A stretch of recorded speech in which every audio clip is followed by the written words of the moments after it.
Delhi NCR জুড়ে ভারী বৃষ্টিতে বিপর্যস্ত জনজীবন।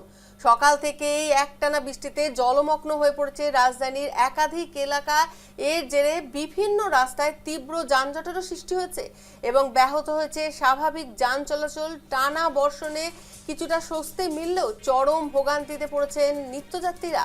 ভারী বৃষ্টির সঙ্গে বজ্রপাত, বিদ্যুৎ চমক এবং ঘন্টায় 30 থেকে 40 কিলোমিটার বেগে ঝোড়ো হাওয়ায় সতর্কতা জারি করেছে আবহাওয়া দপ্তর।